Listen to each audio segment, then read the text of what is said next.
చంద్రబాబు నాయుడు గారు ఎంత టాలెంటెడ్ రా అంటే నిన్న యోగా కార్యక్రమం పెట్టినాడు. ఎవడైనా కూడా ఆరోగ్యం కోసం యోగా పెడతాడు, ఈయన రికార్డుల కోసం యోగా పెట్టినాడు. ఎందుకు రికార్డుల కోసం యోగా పెట్టినాడంటే మా ఊర్లో 10 సంవత్సరాల ముందు చచ్చిపోయినోడికి పార్టిసిపేషన్ సర్టిఫికేట్ ఇచ్చినారు యోగాలో. నిన్న మొన్న చచ్చిపోయినోడు కాదు, 10 ఏళ్ల ముందు చచ్చిపోయినోడికి పార్టిసిపేషన్ సర్టిఫికేట్ యోగాలో. ఏమన్నా శివానికి శివాసనానికి ఒక సర్టిఫికేట్ ఇచ్చినారేమో.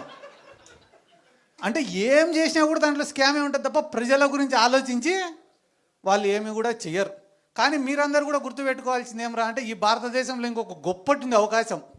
ఒకరిపైన ప్రేమతో ఓటేసేదానికన్నా ఇంకొకటి పైన కోపంతో ఓటేస్తారంట. ఈరోజు మళ్ళీ తెలుగుదేశం వాళ్ళకి ఫస్ట్ చెంపదెబ్బ అనుకోండి, మెట్టు దెబ్బ అనుకోని పడేది ఆడినా తెలుసా? ఈ వైన్ షాప్ల కాడనే.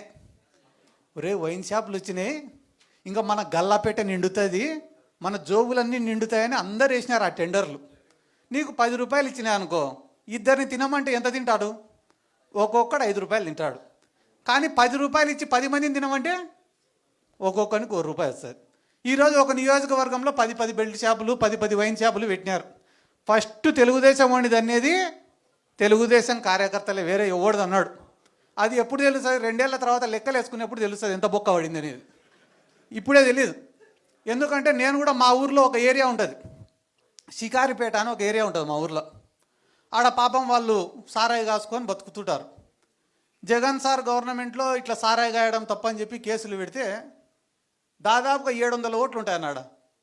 700 ఓట్లు ఉంటే 500 ఓట్లు టీడీపీకి మెజార్టీ ఇచ్చింది. నేను అడిగినా, ఏరా ఇన్ని పథకాలు ఇచ్చినారు, ఈ మీరందరూ పేదరికంలో ఉంటే కూడా ఇన్ని స్కీమ్లు ఇచ్చినాడు జగన్ సారు, ఏరా 500 మెజార్టీ ఇచ్చినారా మీరు టీడీపీ వాళ్ళకంటే, అన్న మమ్మల్ని సారాయి కాసుకొనిలే, అందుకే మేము బెయిల్ ఈసారి అంతా మూకుమ్మడిగా టీడీపీకి వేసినాము అన్నారు. సర్లే మొన్న ఒక కోర్టు వాయిదా ఉంటే పోతేనే పలకరించేదానికి వచ్చినారు. ఏరా ఇప్పుడు ఈ గవర్నమెంట్లో సుఖంగా ఉండారా అని. అంటే ఊర్లోనే ఎవరం లేమన్నా అని. ఎందుకు రా అంటే 99 రూపాయలకే మందు దొరుకుతాంటే ఇంకా సారాయి తాగేటోడు ఎవడన్నా. అంటే నువ్వేం తప్పు చేయాల్సిన అవసరం లే, ఉన్న ప్రభుత్వమే వాడి నెత్తి మీద వాడే టోపీ పెట్టుకునే రోజులు దగ్గరలోనే ఉన్నాయి. ఇక్కడ ఉన్న వాళ్ళకి చాలా మందికి కూడా నేను చెప్పేది ఏమరా అంటే, ఏమి లేని కుటుంబాల నుంచి వచ్చి కష్టపడి ఎదిగిన వాళ్ళు ఉన్నారు, రాజకీయ నేపథ్యం నుంచి వచ్చిన వాళ్ళు ఉన్నారు, పేదరికంలో ఉన్నా కూడా ప్రజల పక్షాన పోరాడి వచ్చిన వాళ్ళు ఉన్నారు, నిజాయితీగా ఒక పార్టీనే నమ్ముకొని ఒక నాయకుడిని నమ్ముకొని పైకి వచ్చిన వాళ్ళు ఉన్నారు, బాగా మాట్లాడే వక్తలు ఉన్నారు. కాబట్టి అన్ని రకాల వాళ్ళు ఇక్కడే ఉన్నారు. కాబట్టి అందరికీ నేను చెప్పేది ఒకటేనా, చాలామంది నాయకుల్ని చూసినాం ఇప్పటి వరకు.